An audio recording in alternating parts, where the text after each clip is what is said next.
नमस्कार मंडळी, श्री स्वामी समर्थ. आज आपण बनवतोय रायतं. आज आमच्याकडे छानपैकी हे रायवळ आंबे आणलेले. मुलं म्हणाली खूप दिवस झाले आंबे रायतं बनवलं नाही, आणि आता सध्याला जिकडे तिकडे आंबेच आंबे. ते आंबे घ्यायचे, स्वच्छ धुवून घ्यायचे सर्व, आणि ते सर्व आंब्यांचे देठ काढून घ्यायचे. बघायचे, चेक करायचं खराब वगैरे असेल तर. देठ काढल्यावर समजतं खराब आहे. चोकायचे आंबे असतात. छान हे करून घ्यायचे आणि असे कापून ते टोपामध्ये घ्यायचे. टोपामध्ये घ्यायचे आणि उकडत लावायचे. आंबे डुबतील एवढं पाणी घालायचं. असे देठ काढून घ्यायचे छानपैकी सर्वांचे, स्वच्छ धुवून देठ काढून घ्यायचे. असे देठ काढून असे नीट लावून घ्यायचे. मग काय होणार, सगळे डुबणार पाण्यामध्ये. असे टोपात घ्यायचे आणि गॅसवर ठेवायचं टोप. त्यामध्ये आंबे डुबतील एवढं पाणी घालायचं. उकडायला लागतील ना, त्याच्यात डुबतील एवढं पाणी घालायचं. हे झाकण मारून सोडून द्यायचं.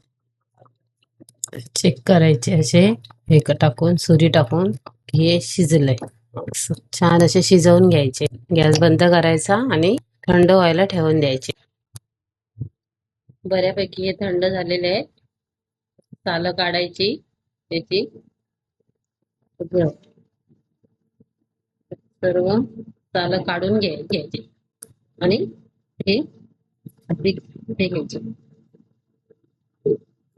छान शिजलेले, मस्त एवढा वास खमंग येतोय ना.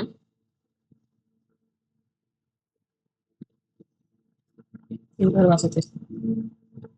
एवढं सालं काढून घ्यायचे.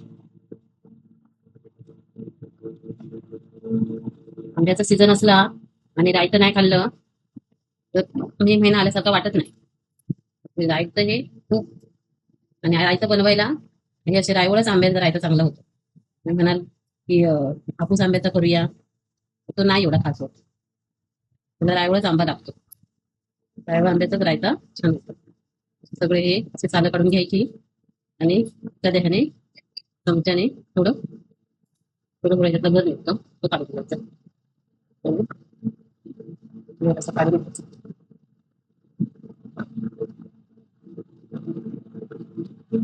मे महिन्यात खूप काय काय प्रकार आंब्याचे बनवू शकतात. तर आम्हाला मुंबईमध्ये काय तशी जागा नाही, सोय नाही.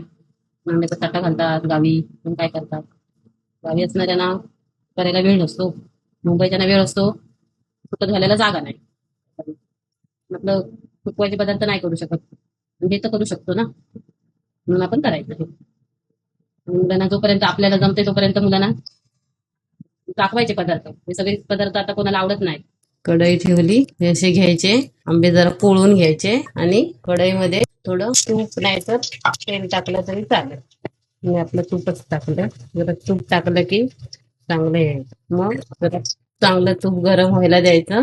त्याच्यामध्ये राई टाकायची, बारीक गॅस करायची. राई तडतडली, हे हे आहे ना, लसूण चांगलं ठेचून घेतलंय 7-8 पाकळ्या. तडतडली राई, आता ते लसूण टाकूया. जरा ठेचून घेतली, जास्त हे व्हायला द्यायचं नाही. असं थोडस व्हायला हिंग टाकायचं लगेच. पण थोडासा हे झाला हे चवीनुसार आपल्याला आवडेल तेवढं, जास्त थोडंच आपलं आंबट तिखट थोडंसं लागायचं म्हणून हे टाकायचं.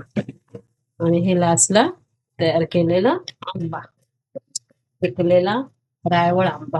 आता गॅस मोठा करा, चवीनुसार मीठ. छान हे टोप जरा धुवून घेऊया. जास्त घट्ट झालंय म्हणून धुवून घ्यायचं. आमच्या घरात हा पुरणार नाही, आंबे थोडेच होते. पुन्हा रायवळ आंबे आणले, पुन्हा करावा लागला. हा काय 4 माणसांना पुरणाऱ्यातला नाहीये. एका एकाला 2-2 तरी वाटी लागतात. घरी आवडता पदार्थ. छान थोडी करा आली आहे आणि सोबत जास्त घट्ट पण नाही, जास्त पातळ पण नाही, बस मीडियम. चपाती बरोबर खायला आंबट गोड चवीचं. गुळ पण टाकतात, काही जणांना आवडतो गुळ. गुळ टाकला तरी चालतो. आमच्याकडे काय तेवढं गुळाचं एवढं हे नाहीये, मी काय गुळ घालत, कारण आंबे ऑलरेडी हेच होते, गोडच होते. त्यामुळे त्याच्यामध्ये काही गुळाची गरज नाही. छान एक कड काढला, एक कड आला की होऊन जाईल. असा हा आंब्याचा रायता तयार झाला.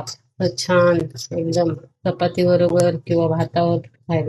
काही जण त्यामध्ये गोडा मसाला पण टाकतात, कांद्या खोबऱ्याचा. पण नाही टाकला तरी चालेल, टाकला तरी चालेल. नाही टाकला तरी छान लागतो आणि टाकला तरी छान लागतो. त्याला महत्वाचं काय आहे, हिंग आणि राईचा तडका हा महत्वाचा आहे. हा दिला ना, कुठचा पण काही असू दे, पदार्थाला वेगळीच चव आहे. भात छान वाटण नाही तरी पण असं म्हणणार नाही कोणाला वाटण नाही घातलं. त्याला आपोआप ते असं एक वेगळीच थिकनेस आली आहे.